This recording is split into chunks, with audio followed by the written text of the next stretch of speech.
Welcome to NACTV Reads the News. My name is Cathy McGrath, and I'm one of many volunteers that help create programming for our station. NACTV can be seen on MTS Channel 30 or 1030, Westman Cable Channel 117, Bell Satellite Channel 592, or online at nactv.tv. These programs are made possible by our volunteers, staff, advertisers, as well as donations made by you, the viewers. If you are enjoying your NACTV experience, please consider supporting us by either donations or volunteering. You can contact our office at 204-476-2639 or at nactv@wcgwave.ca. So today we're reading the news from Friday, December 24th, 2021. And the front page headline features one of our favorite people, Santa Claus, only it's Santa Paws is coming to town. On December 18th, local pets get a chance to let Santa know what they wanted for Christmas. The big guy in red paid a visit to Rock and Animal House for some fun and photos, with all proceeds from the photo ops going to the Dog Park Fund, Cats TNR, and Neepawa Palliative Care. Pictured, Gracie was very happy to meet jolly old St. Nick. And on the next, Neepawa students display art at the gallery. In the above picture, parents and kids alike enjoyed the art gala that was held at Arts Forward on December 16th. All of the art was made by the HMK students from kindergarten to grade 4. And on the right side of the page, some pieces of the artwork that was on display at the gala. This is by Casper Warehan. The creative works of Neepawa's and Hazel M. Kellington school students, all from kindergarten to grade 4, were on display at Arts Forward on December 16th from 6:30 p.m. to 8 p.m.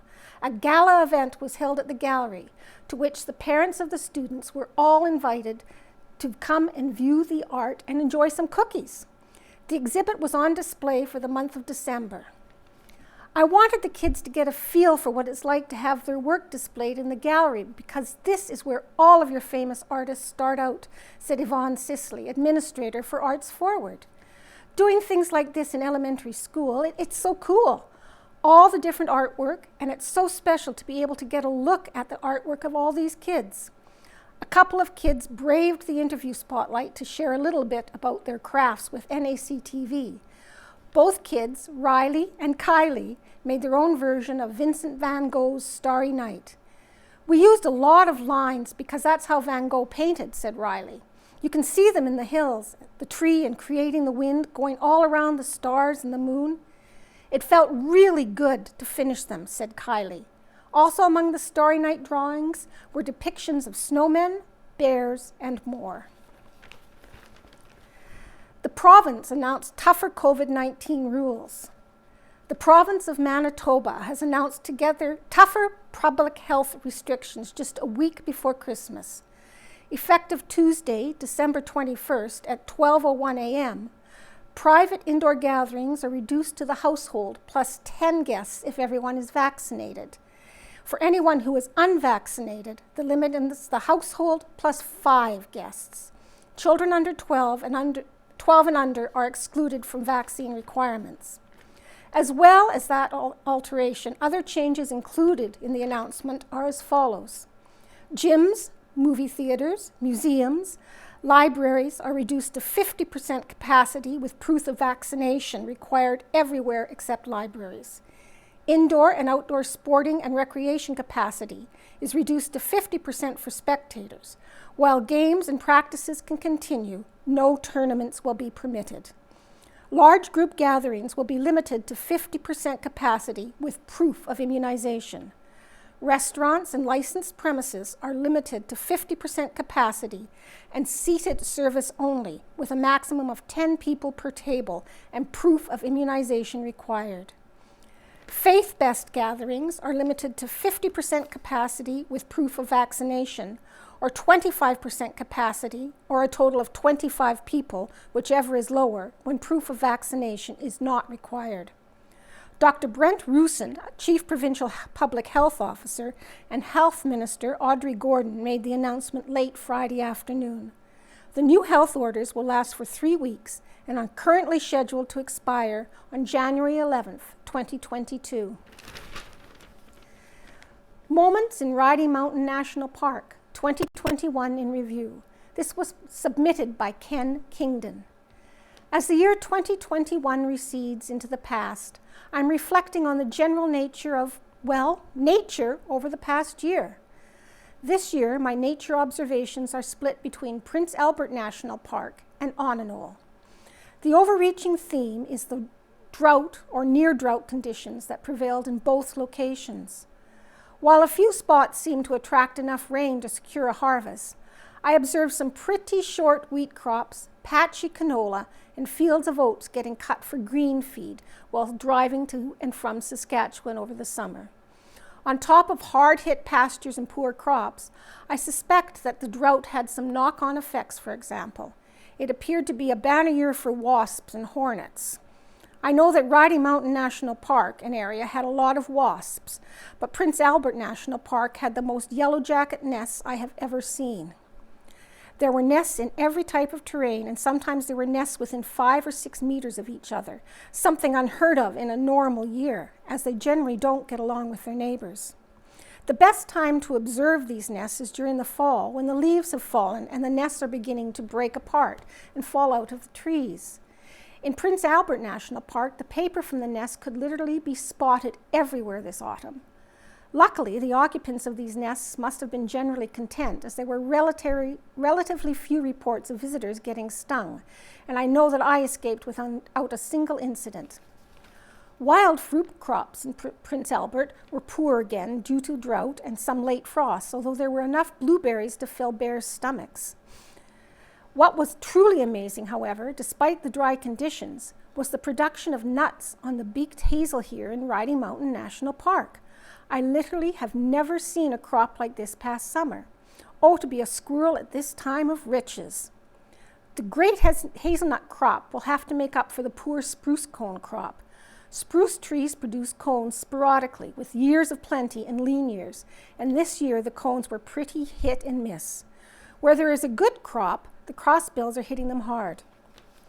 This spring, black bears were seen in great numbers in Riding Mountain National Park, with as many as 20 bears observed on a drive from Wasagamine to Dauphin along Highway 10. Once the bears ended their spring rush of harvesting dandelions in the ditches, though, it appears that there wasn't a lot of consensus on to whether this was a busy bear year or not. Some of the people I polled on Facebook reported seeing and encountering more bears than normal, but others reported a normal year. Thus, the jury is still out as to whether the drought and reduced hunting has had an impact on black bears' reproductive success and survival. We'll see what next spring brings. As for smaller animals, it appears that there is a relatively high number of snowshoe hares and ruffed grouse about. Cold, wet springs are hard on the young of both species, so this past spring and summer's sunshiny days likely helped their survival rates. There is also a seemingly unending parade of red squirrels in my woodpile. If I was a fisher, a pine marten, I suspect I would find the coming winter very pleasurable. Besides the drought, a couple of other weather items are worth noting. As mentioned in a previous article, the minus 45 degrees Celsius temperatures in February are some of the coldest I can remember, while this summer and fall were unusually warm. As part of this trend, Clear Lake officially froze over on November 25th, which is pretty late in relation to 40 years ago, but more of the norm for the last couple of decades. So there you have it, my take on 2021. It will be interesting to see what treats and tricks nature and weather will bring in 2022.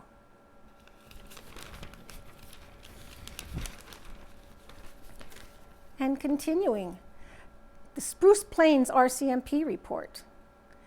December 13th, RCMP responded to an abandoned house fire in Burnie. The entire structure was destroyed and there was insufficient evidence to proceed further. Police received a report of a vehicle versus deer collision in the municipality of Westlake Gladstone. There were no injuries and minor damage to the vehicle. December 14th, RCMP were dispatched to report of a disturbance at a property in Gladstone. The complainant heard noises in their yard and thought someone was trying to steal their car. Police attended and saw deer in the yard near the complainant's car. The matter was determined to be unfounded.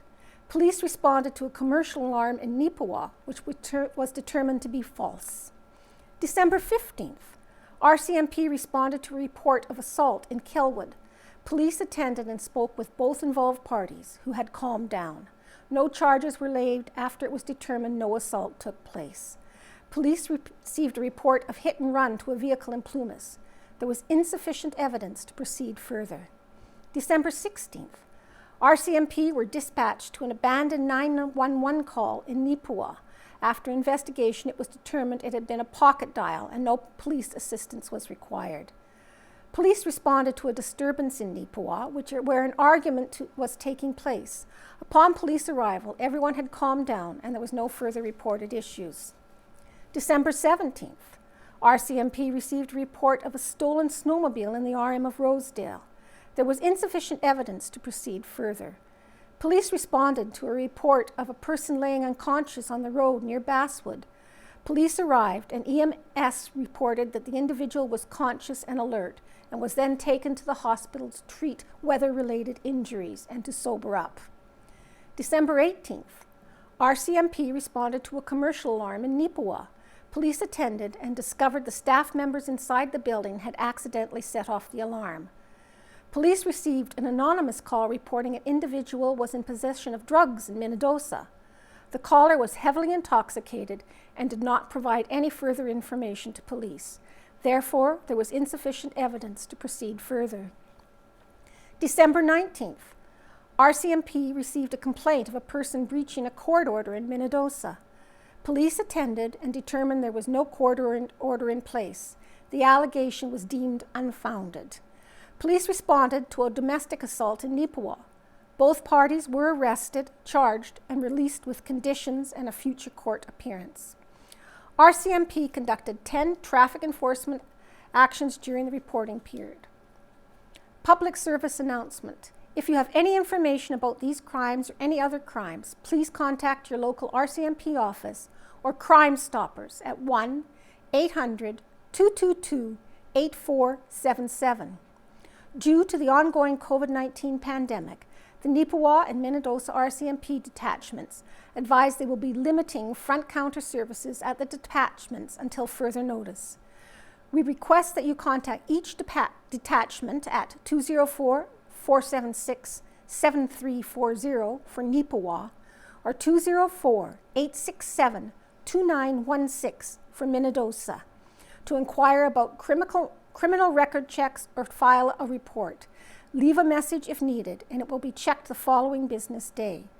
Do not leave a message if you require immediate police assistance. You must dial 1-204-476-7338 Neepawa, 204-867-2751 Minnedosa, or 911 to have a police officer promptly respond. Out of Helen's Kitchen featured turkey leftovers, which is just prime for this time of year. And this year's recipe was Thai turkey pasta salad. If you get a chance, it looks good. And there's also a picture here, Travel by Pup and Buggy. A copy of this photo was sent in to the Neepawa Banner and Press by Joseph Dupé of Laurier, Manitoba. Taken some years ago, the photo is a scene in Neepawa that appeared in an edition of the Winnipeg publication known as the Free Press Prairie Farmer. Pictured were Edward Bouvert with crutches, aged 50 of Laurier, blind violinist Jean Roussin, left, aged 23 of Saint-Rose-de-Lac. The pair were en route to Wasagamine with their 4-dog team and pony buggy. The photo is titled One Way of Traveling. And now we have holiday greetings from the municipality of North Cyprus, Langford. And pictured is Bob Adrianson, Reeve for North Cyprus, Langford. Greetings from the municipality of North Cyprus, Langford, as 2021 comes to an end. The world is still battling the coronavirus pandemic, almost 2 years since it began. We are in a more optimistic position this year because of the release of vaccines in late 2020 and a large uptake by Manitobans to receive the vaccine. Our healthcare workers are still dealing with extremely ill patients, and we owe them a great deal of thanks. Please continue to follow public health, and let's work hard to keep our citizens healthy. High temperatures and low precipitation made conditions very dry and resulted in large fires burning in our province. A state of emergency was declared at North Cyprus, Langford, when a large fire south of Carberry came close to the municipality. The municipality would like to thank all first responders and citizens for their tireless work during this emergency. The municipality was pleased to hear the announcement of a new hospital for the town of Neepawa. The current building, which is used by many area residents, is aging and will be replaced. Projected opening of the new facility is 2025. There were some positive steps taken to remove the tax burden on farmers this year, though some amendments to the school tax collection. This will help keep Manitoba produce competitive in Canada and the world. There were upgrades done at the Carberry Plains Community Centre this past year, made possible by shared funding of the Carberry Recreation District. These upgrades were completed in time to host the Manitoba Scotties Provincial Playdowns. This event was held the week of December 15th, and the organizing committee is to be commended for their hard work. The venue was world-class, attendance was excellent, and the curling was awesome. As part of our regular road maintenance, several machinery roads were upgraded, making daily farming transportation safer and more efficient. It is Council's mandate to maintain an excellent road system. I would like to wish all our staff a safe and happy holiday and New Year. Thank you very much for your hard work during this trying year. On behalf of the Municipal Council and staff, I want to wish everyone a happy holiday season, as well as a safe, healthy, and prosperous New Year. RCMP officers respond to a stabbing incident in Westburn, submitted by RCMP Media. On December 15th, 2021, at approximately 8:50 a.m., Manitoba RCMP officers responded to a report of a stabbing located off of Highway 16 in Westburn, Manitoba.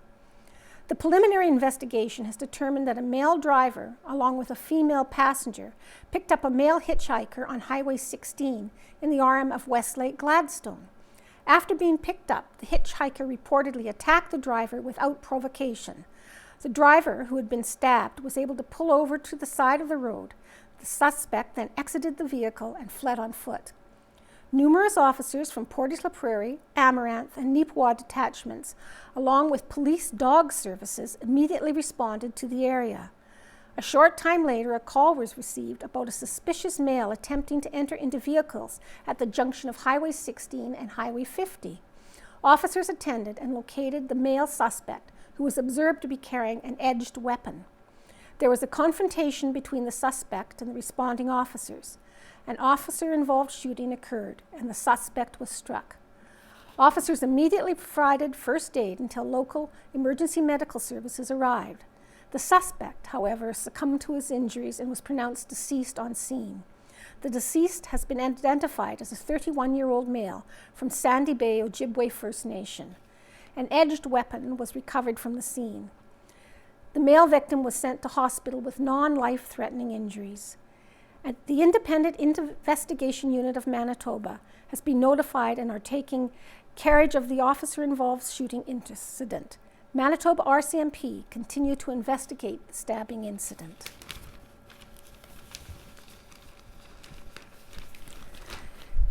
And here we have habitat protection made easy through partnership agreement, submitted by Wayne Hildebrand.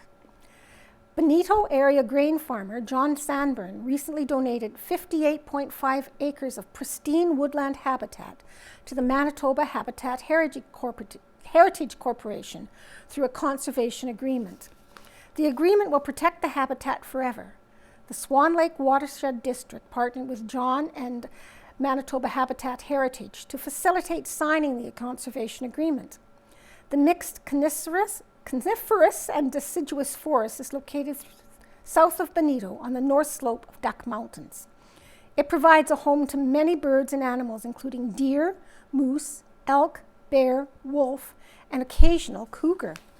Originally, I visited with the Swan Lake Watershed District Manager, Stephanie Reed, in their Swan River office to get information on a pollinator program, said landowner John Sanborn. I was interested in boosting pollination and yields of the crops I grow.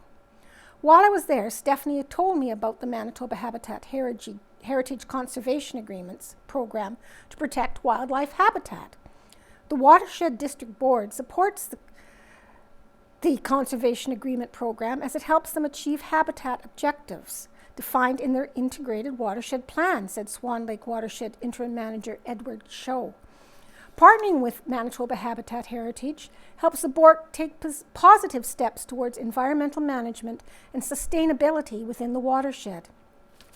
The agreement to protect the habitat would not have happened without the Swan Lake Watershed District, Sanborn said. The staff had all the information, they explained the process and what to expect. They made it easy for me. It turned out that my objectives and those of the Manitoba Habitat Heritage and the Watershed District were one and the same. Manitoba Habitat Corporation is happy to partner with watershed districts in Manitoba to conserve fish and wildlife habitat through voluntary agreements with landowners, related Manitoba Habitat Heritage Conservation Specialist Roy Bouillon. We have the administrative capacity and expertise with conservation easements to help support local watershed boards and their landowners. With conservation agreement donations, there is almost always a sentimental connection between a piece of land and a family, said Curtis Hullock, another field manager. Often, there is a desire to leave a wildlife habitat area in its natural state as a legacy. One benefit to habitat donations is Manitoba Heritage Corporation can provide a tax receipt to the landowner for the value of the habitat. A donated conservation agreement protects the habitat in perpetuity by an easement registered on the title of the land. The land itself remains in private ownership. My Swedish grandfather, Johan Sandbom, homesteaded the farm in 1920, said Sanborn. 3 Sanborn generations have conserved the 58.5 acres of forest habitat in its natural state. I got to know this property well as I tended my trapline when I was in elementary school. I feel good about protecting the habitat for the birds and animals in perpetuity. It pleases me to know that my niece, who will inherit the property, is fully supportive of the conservation agreement. And now we have a big thank you to volunteers who helped the Neepawa Community Ministry Center spread holiday cheer. Volunteers and staff of Neepawa Community Ministry Center, the local branch of the Salvation Army, were busy from December 15th to December 17th, packing and distributing Christmas hampers. A total of 129 families in the community benefited from the Christmas hampers this year. The hampers were packed with gifts and food supplies to help the recipients celebrate the holidays. And there's 3 pictures showing the volunteers working and a group picture of the volunteers. And the winner claims the Neepawa Titans Cash Draw's top prize. The Neepawa Titans picked the winners for their annual cash draw on Saturday, December 18th. The top winner, with a prize of $20,000, was Tyler Lazaruk of Neepawa in the picture. 5 more winners each received $1,000, all of which were from Neepawa, with the exception of one who was from Winnipeg. The 50-50 draw was won by a Brandon resident and turned out to be an impressive sum of $8,125. And there's another picture of pups with Santa. I've been a really good pup, Santa. This pup is Maggie, one of the many pets that stopped in at Rockin' Animal House for a photo op with Santa. And left, is that a treat? Maggie gives Santa a curious and friendly greeting. Above, all done with her treat, Maggie sits nice and neat to have her photo taken. She's cute. And the Neepawa's farmers close out 2021 with positivity. Neepawa farmers Captain Matt Lowry poses with youngsters from Neepawa Minor Hockey. The youth participated in a scrimmage during the first intermission of the Farmers Minnedosa Bombers game on Friday, December 17th. The Farmers game also featured its community donation drive for Neepawa Community Ministries Center. Several boxes of non-perishable food were collected. And there's a picture of the kids. Oops, I'm losing my paper. And more sports news. The Titans surpassed midpoint of Manitoba Junior Hockey League season in a relatively positive position by Owen Devereaux. The Neepawa Titans have gone into the Manitoba Junior Hockey League's Christmas break on a bit of a hot streak. The Junior A hockey team went 4-1-1 in December, placing them right in the middle of the tight battle for a playoff spot in the Western Division. Neepawa head coach and general manager Ken Pearson said that he and the rest of the coaching staff challenged the players at the start of the month to set some pretty lofty goals. He added that the team hit those lofty benchmarks. We had a meeting prior to the start of the series of the games against the Winnipeg Blues. We challenged them to put together a realistic goal, and they said, "We think we can get 9 of 12 points from these upcoming games." That's what they did. They focused and put in the effort and did a good job of it, said Pearson. Overall, the team has an 11-13-2-4 record after 30 games. Well, that is still an under 500 winning percentage. It's still the closest the franchise has been to a winning record this late in the season in almost a decade. Pearson noted that the mindset of the players needs to be one of striving for more than that. The success or failure of other Neepawa teams isn't this team's success or failure. Realistically, this team could be 500, but we've lost more games in overtime or shootout this first half than almost all the rest of our division combined. So if we got 3 of those points, we'd be in a better position right now. The locker room understands that and is motivated to change that up in the second half of the season.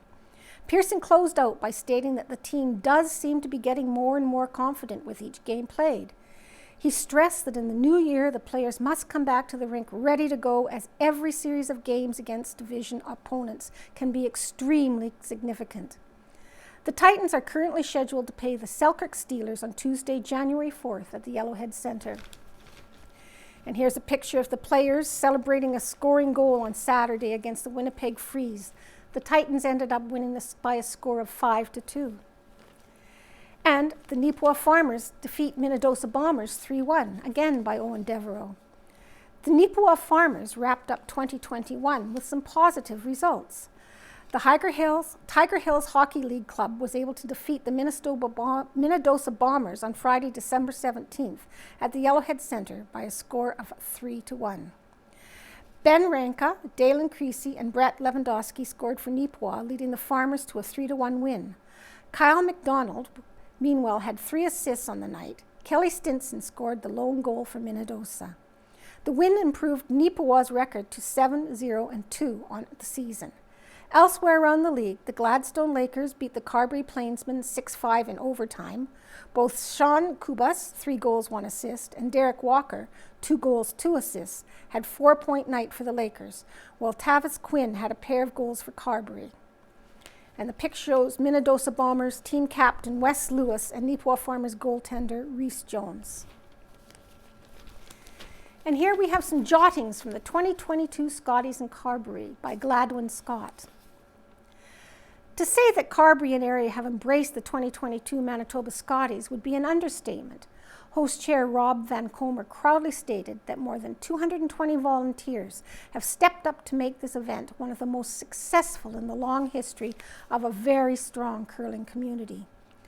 Hosting executive co-chairs from the local curling club were Kelly Hofer, Warren Birch, Trevor Calvert, and other committee chairs were Accommodation, Alyssa Calvert and Chelsea Cracknell, Administration, Kim Reynolds, Admissions, Michelle McMillan, Banquet, Chris Cameron and Brian McDonald, Facility, Chris Unwa, Hospitality, Kelly Hofer, Ice Pack, Grant Calvert, Marketing and Media, Tess Elchuk and Devin Spees, Opening and Closing Ceremonies, Betty Burma, Sponsorship, Albert and Donelda Naismith, Len Birch, Volunteers, Kim Barron, Decorating, Lisa White, Bar and Entertainment, Kelly Marnock, Finances, Heather McLaren and Alan Christensen, Carpentry, Ian Ford, Food Services, Bed Walker, Medical, John Anderson, 50/50, Dean Smith, Timing and Officiating, Allison Jensorek, Clothing and souvenirs, Warren Birch. Security, Rob Van Comer. That's a lot of volunteers. Master of ceremonies for the opening ceremony was Resby Coots, who was inducted as a builder in the Manitoba Curling Hall of Fame 2020. Resby started his curling career in the mid-1950s on Elva's one-sheet curling rink. Banquet guest speakers included Carberry Mayor Stu Olmsted, Trish Jordan of Bear Canada, Ray Baker, Curl Manitoba President, and Rob Van Comer, Host Committee Chair. The 12 competitive rinks were then introduced, followed by a session of photography. Jocelyn Beaver of Rivers was one of the umpires at the 2022 Scotties. Umpires control the team ice warm-ups, measure the draw to the button, and determine who gets last rock in the opening end, and settles any issues during the game. Jocelyn is also an excellent baseball announcer for the Rivers Comets. Lauren Hamblin of Morris coaches the Terry Ursel rink of Neepawa, and his wife Chris plays second. Morris is the home of the Cargill Curling Training Center in Manitoba. Like all dozen rinks in the Scotties, they were able to live in local accommodations.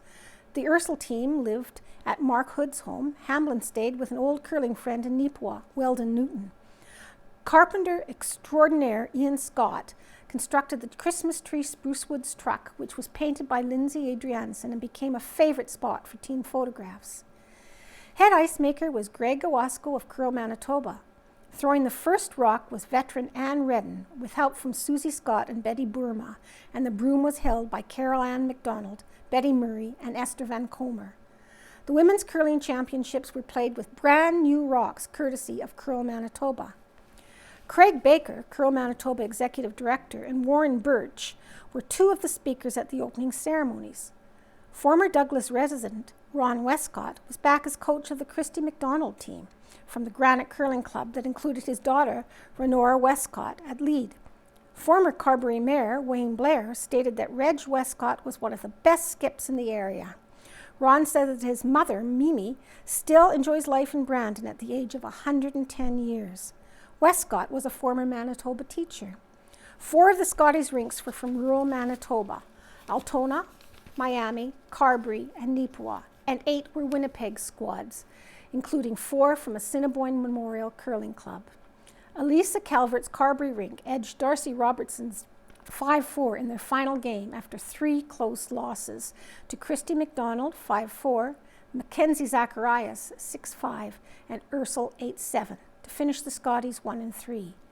Neepawa's Terry Ursel finished 1-4 in a 5th place tie in the Asham Red group after close losses to Zacharias 8-6 and Robertson 7-5. Kristen Karwacki, who was lead for Darcy Robertson's rink, was Derek Samogolski's curling partner when they won the 2020 Manitoba Mixed Curling Crown. Tracy Fleury's foursome, who were ranked number 1 in the world going into the Scotties, made the 6-team playoff, but not the final 3. 3 rinks, Mackenzie Zacharias, Christy Watling, and Caitlin Jones finished the playoffs with identical 6 wins and 2 loss records. In the semifinals, Watling defeated Jones 8-6. Skip Mackenzie Zacharias, only 22 years old, Emily Burgess, Emily Zacharias, and Lauren Lenentine scored 2 in the 10th to edge Christy Watling 7-5 and win the 2022 Manitoba Hearts Tournament of Hearts and a trip to the Nationals in Thunder Bay, Ontario, January 28th to February 6th. They were World Junior Champions in 2020. And here's a picture of the winning team: Mackenzie Zacharias, Carly Burgess, Emily Zacharias, and Lauren Lenentine, with coach Sheldon Zacharias of the Altona Curling Club, 2022 Manitoba Scotties Tournament of Hearts champions. And there's also a picture of Skip Terry Ursel, Wanda Ranka, Chris Hamblin, and Tracy Agonia of the Neepawa Curling Club posed in front of the Spruce Woods Christmas tree truck, constructed by Ian Scott and painted by Lindsay Adrianson.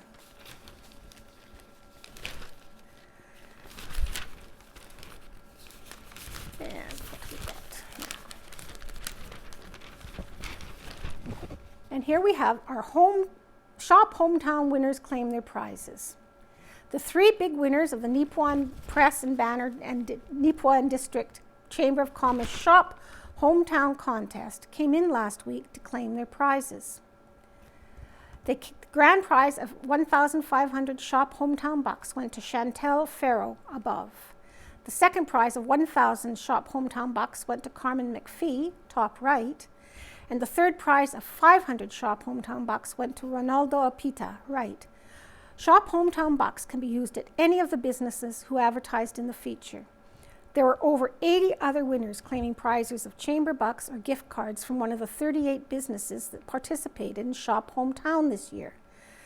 The Banner and Press would like to thank all the advertisers who made this contest possible and congratulates all the winners.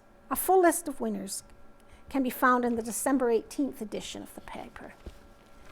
And here's a picture twinkling in a winter wonderland.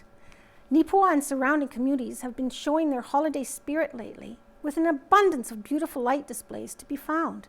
This display was found right in Neepawa, featured lit-up trees, shining reindeer, Santa's elves, and even Santa Claus himself. That looks really nice. Here we go. And here's more sports, here and there, submitted by Gladwin Scott. In the first of 3 games in 4 nights, the Killarney-Wawanisa Raiders downed the GCB Wildcats 5-2 at the Shamrock Center, Wednesday, December 15th.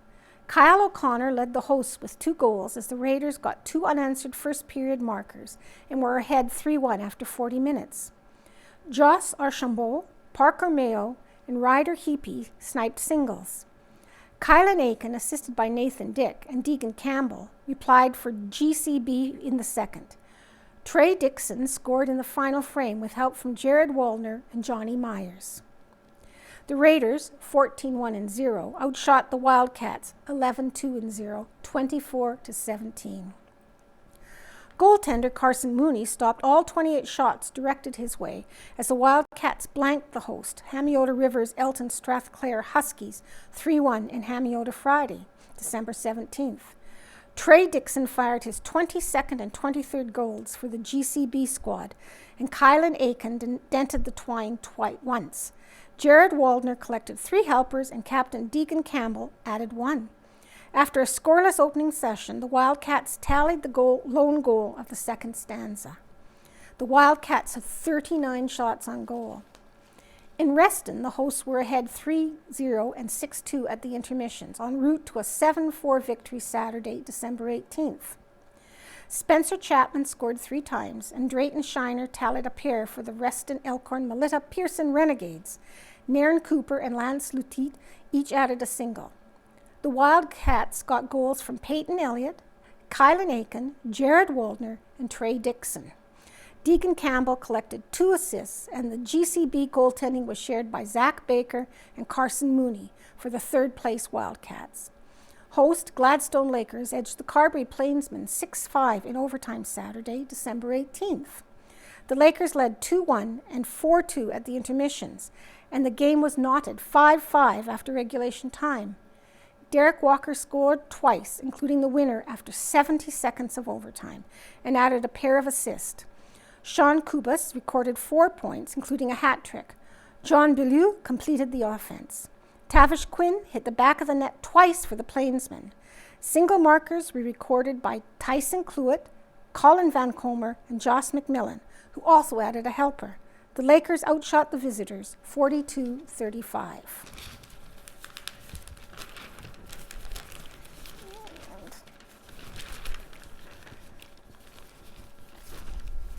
Now we go back to looking back, and we review the news headlines from the past. 110 years ago, Friday, December 24th, 1911, and this is by Casper Werahan. Murray Clare came home on Tuesday from Toronto, where he attended St. Andrew's College. James A. McGill has a valuable young sable-colored collie dog that comes to town frequently and occasionally makes long stays. The other day, he retired home after a long absence with a piece of rope around his neck, indicating that someone had him tied up and is apparently trying to capture him. The covetous person had better beware, for the law provides penalties for jokes of this kind. 100 years ago, December 23rd, 1921, G.C. Brooker and staff wish one and all a Merry Christmas and a prosperous New Year. 90 years ago, Tuesday, December 22nd, 1931. H.L. Randall brought to the press office yesterday a butterfly which he caught in his home on Sunday afternoon. It is yellow in color and of a fairly good size, and evidently must have been taking advantage of the wonderful weather we are having. 80 years ago, Tuesday, December 23rd, 1941. An improved form of battle dress for the Canadian soldier with revised design and better quality khaki cloth is understood to be under examination by Army officials, although no final approval has been given. The Canadian people, vitally interested in Hong Kong's situation because troops from the Dominion are fighting there, will be given all the information which can safely be made public in the interest of security. A report that a soldier died on the passenger train while here in Neepawa Friday afternoon is not a rumor. It is, in fact, true. However, the identity of the soldier or his destination are not available. It is known that he had just recently returned from serving overseas. 70 years ago, the Illustrated London News, founded in 1842, is believed to have been the first illustrated newspaper. 60 years ago, December 22nd, 1961. Franklin. 2 landmarks have disappeared from this community. Orville water tank, CNR was sold and materials taken away by J. Pagoski of Spring Hill. The Franklin CPR station was moved away and only a shed left in its place. There had been no agent for some months. Mail and express service has been carried on satisfactorily by truck. 50 years ago, December 23rd, 1971. Neepawa and District Memorial Hospital Board met December 18th to open tenders for the extension and renovation of the present hospital. There were 7 tenders submitted, of which the lowest bid was for $649,495 by Dauphin Fixtures Limited, and this has been accepted both by the local board and the provincial hospital authorities. Premier Schreier said Friday has been informed by Tourism, Recreation and Cultural Affairs Minister Laurent Desjardins that Manitoba has been confirmed as the site of the 1978 Olympic Trials. 40 years ago, December 24th, 1981. Plumas, a surprise family dinner was held on Saturday, December 5th in honor of Katie Thompson's 75th birthday at the home of Mr. and Mrs. M. Thompson in Winnipeg. 30 years ago, December 24th, 1991. McCreary and District Library celebrated their 3rd anniversary on December 14th.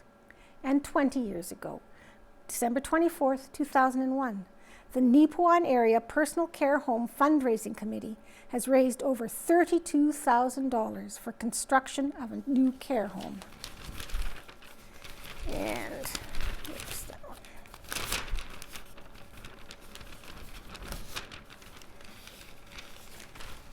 And now we have Home Buddies by Rita Friesen.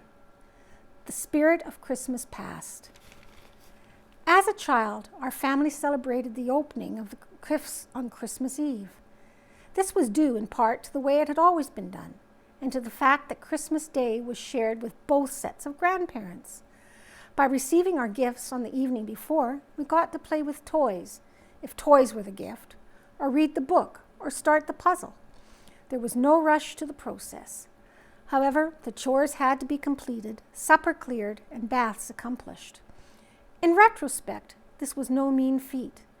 The chores involved cattle and sheep, or chickens or hogs, at times sundry combinations the aforementioned, along with a horse or two. The cleaning of the house had to be acceptable in Mum's eyes.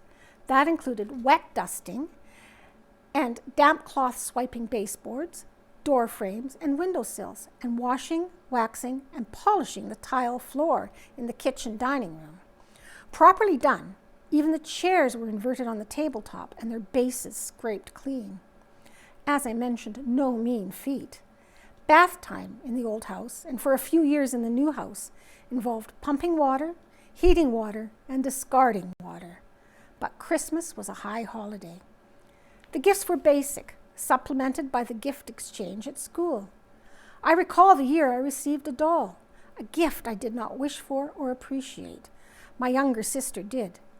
That was the winter our small house was damaged by fire, to the point it is needed to be replaced, and the doll suffered smoke and heat damage. I gladly threw out the doll, however. My sister kept the girl with the twisted face for decades. The year I received a set of wooden skis was good. The neighborhood all enjoyed them as we were propelled through the ditches by the slow-moving car. Books were always treasures, and the chocolate-covered cherries that my paternal grandmother gave every child every Christmas were, in my world, a gift to be regifted. It was the family gatherings that became so significant. Dozens of cousins collected for food and laughter and insight into the lives of adults. The stories about Uncle Walter and Uncle Bill seemed improbable. Turns out they were real. Both of my grandparents had real trees in the living room. They were probably only real trees back then. The string of lights I loved best looked like flickering candles, strings of tinsel carefully removed to be reused, and blown glass ornaments. With those memories so treasured, it is not surprising that I, who never buys souvenirs, selected several from a glass-blowing shop in Moscow and safely transported them home. The little bird with real feathers that clips on a branch, matched by a replica clip on a candle, carefully stored from season to season, with the same unbounded joy in time they surface. There were oranges, best I ever tasted, the nuts, the peanuts, and the hard candies. They came in bowls at the grandparents' and paper bags at the school and church concerts, hard white candies with red roses imprinted through them. Thankful for family and friends, thankful for memories, thankful. And there's an observation by Andy Oberlin. The tree is up, all decorated, and here and there I see Christmas decorations light up. My children also decorated my front deck with strings of light. It all looks very pretty, and the house seems ready for a party. We are celebrating a big event that happened more than 2,000 years ago. A very special baby was born, a divine baby who would save mankind from their sin by dying a cruel death on a cross. I hope and pray that all can celebrate this big event. Many are grieving, and it will be difficult to celebrate. There have been disasters all over the world, and some might feel bitterness and have no joy or peace. However, do not forget the future and the thought of what is awaiting us if we know Jesus is our personal Savior. He is waiting for us on our heavenly home. We will rejoice and we can celebrate.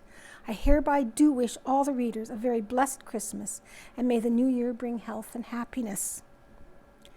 And we have thumbs up and thumbs down. To each and every elf who gave their time and talent towards bringing the spirit of this beautiful season into our building, your efforts are very much appreciated on behalf of the Elks Manor tenants. Thumbs up, a lot of Christmas light displays in and around town. Special thanks to the people with the great displays south of Neepawa along number 5 highway. Brings back a little Christmas normalcy from Al McPhee. And a thumbs down. All last winter, there was a dangerous skating rink of ice outside the Vivian Hotel.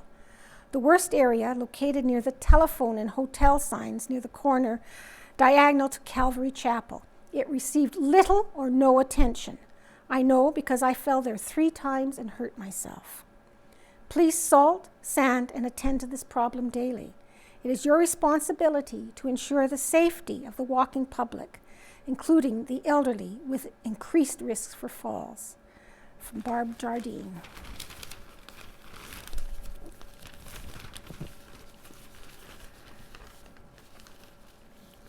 And there were a couple of obituaries. Wesley Irwin Steen, who passed away April 21st in the Carberry Plains Health Center, and Brenda Joyce Ellis, Nee Billingham, who passed away peacefully November 29th, 2021. And in memory of Kenneth McKee, who died December 23rd, 2017, dearly missed by Betty Lou, Ronnie and family, Beverly and family. And 2 thank yous to the staff at Country Meadows and the doctors and staff at Neepawa Hospital and White's Funeral Home, to Rita Friesen and paramedics and all who took care and provided support and kindness to the late Elsie Bale. And the family of Leonard and Evelyn Kreutzer extend their appreciation and thanks for many phone calls, visits, prayers, food, flowers, and memorial donations. Thank you to Pastor Vosper for his support and the funeral services and Clark's Funeral Home for their excellent and compassionate service.